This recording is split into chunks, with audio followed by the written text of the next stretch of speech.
A 16-year-old babysitter stands in court, sobbing uncontrollably, begging the victim's family for forgiveness. The tears are so convincing that even the judge seems ready to show mercy. Then, a jailhouse phone call starts playing, and in that moment, everyone realizes the tears. Actually, I really didn't. This is the story of Dylan Schumaker. January 10, 2014, Buffalo, New York. State Supreme Court Justice M. William Bowler is about to sentence 16-year-old Dylan Schumaker for the death of 23-month-old Austin Smith. The courtroom is packed. Austin's family sits in the front row, their grief hanging heavy in the air. Dylan walks in with tears already streaming down his face. As he approaches the victim's family, he collapses into sobs so violent that his attorney has to hold him steady. I didn't mean to kill Austin. Actually, I really didn't. I really think I did that. I didn't mean to hurt him. Some people in the courtroom wonder if this is genuine remorse. A broken kid who made a terrible mistake. But Judge Bowler has already heard something that changes everything. While Dylan sat in the Erie County Holding Center awaiting trial, he made a phone call to his mother in July 2013. These calls are always recorded. Every inmate knows this. Dylan knew this, but he said it anyway. "I'm a 16-year-old blonde. Probably all I have to do is cry and they're going to feel sorry for me." Not remorse, not guilt. A calculated strategy to manipulate the jury. Judge Bowler listened to that recording before sentencing day. So when Dylan performed his tearful breakdown in court, the judge already knew the truth. But to understand why this moment matters so much, we need to go back to the night a toddler died. What Dylan Schumaker did that evening would shock investigators and expose a teenager who believed tears could erase murder. March 19, 2013, Springville, New York. Dylan Schumaker, 16 years old, was living with his mother, along with his girlfriend Ashley Smith and her 2 young sons. Neither child was his. That night, Ashley had to work her shift at a restaurant in Springville. She needed someone to watch 23-month-old Austin and his 3-month-old baby brother. Dylan agreed. By the time Ashley returned home, Austin was dead. According to court documents, Schumaker would fatally beat the child when he would not stop crying. But this wasn't a single moment of lost control. Medical examiners would later testify that Austin suffered multiple injuries over several hours. Dylan later testified about what happened. Austin spat out his food and used an obscenity. Dylan slapped his face and spanked him. When changing Austin's diaper, the toddler tried to get up.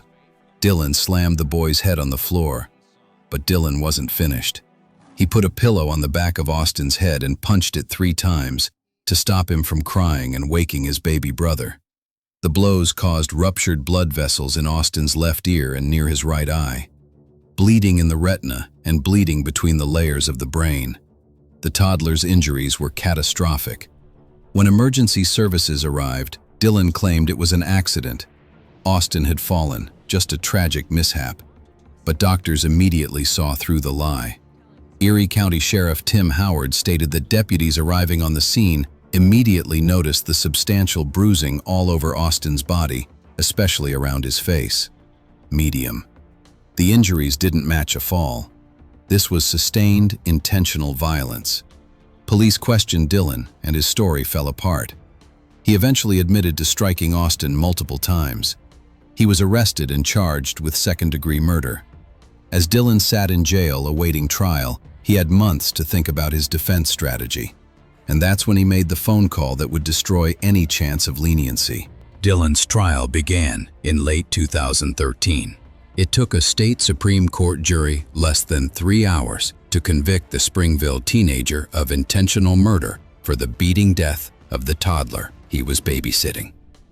The evidence was overwhelming. Medical testimony about Austin's extensive head injuries. Multiple injuries over a period of time. That kind of violence, not a single moment of rage. But Dylan's defense attorney, Joseph Terranova, tried everything. He argued Dylan was overwhelmed, immature, emotionally underdeveloped. He pointed to Dylan's tough childhood, his anger management issues, his ADHD diagnosis. Lost his cool, as he said. He got frustrated and he hit the child, but never with the intent to cause serious physical injury or Austin Smith's death. Was ill-equipped to babysit children and unable to control his frustration. But prosecutors revealed something else that painted a very different picture of Dylan's state of mind that night. I think it became The intent. judge At some cited the point, I think, 200 crossed texts over into Dylan intent. sent as he babysat the two children while his girlfriend worked her night job at a Springville restaurant.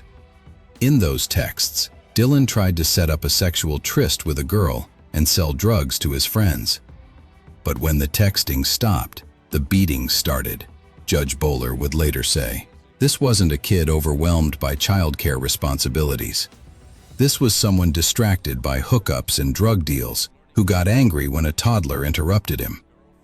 The jury found Dylan guilty of second-degree murder. Now came sentencing, where Dylan would deploy his carefully planned strategy. What Dylan didn't know was that Judge Bowler had already listened to the jailhouse recording, and when those tears started flowing, the judge was ready. January 10th, 2014, sentencing day. The courtroom was packed with Austin's family, reporters, community members. Austin's grandfather, Michael Smith, told the judge in court, his voice breaking, "The night of March 19th, my family's life was decimated because this didn't have to happen. He had numerous opportunities to get out of the house and seek help, but he didn't." Dylan's turn came. I wish I could. I would give my life for Austin. I loved him. The crying became so intense that some people in the courtroom felt genuine sympathy. Maybe this was real remorse. Maybe Dylan truly understood what he'd done. Then Judge Bowler spoke. Will show that you admitted that on July 23, 2013, in a phone call to your mother from the holding center, you stated, and I got a quote from the court reporter, "I am a 16-year-old blonde. Probably all I have to do is cry in front of the jury, and they're going to feel sorry for me," end quote. The performance cracked. Judge Bowler called Dylan a manipulator and deceiver. He emphasized that at 16, Dylan knew right from wrong. He knew it was wrong to keep punching Austin's head. The judge said he received letters from 13 people describing how Dylan's crime impacted them. The pain radiated through entire families, through the community. Judge Bowler was about to deliver a sentence that would send a clear message. Crocodile tears don't erase murder. Judge Bowler sentenced Dylan Schumaker to 25 years to life in prison, the maximum punishment. Dylan collapsed into sobs I didn't again. mean to kill Austin. Actually, I really didn't. I really think I did. 3 years later, an appellate court would review Dylan's case and make a decision that reignited the debate about juvenile justice. February 2016. The New York Appellate Division ruled that Dylan's sentence was unduly harsh and severe in light of his youth and lack of parental guidance, his lack of prior criminal convictions, and his mental health issues. They reduced his sentence to 18 years to life. The decision sparked outrage. Many felt the reduction dishonored Austin's memory and minimized the severity of what Dylan did. Others argued the court properly considered his age and capacity for rehabilitation. Dylan Schumaker will be eligible for parole in 2031 after serving 18 years. He is currently incarcerated at Clinton Correctional Facility in New York. The case continues to divide opinion. Should Dylan's youth have earned him leniency, or should the brutal nature of his crime have kept the maximum sentence in place? And the phone call, that recorded moment where Dylan revealed his true intentions, remains at the center of the debate.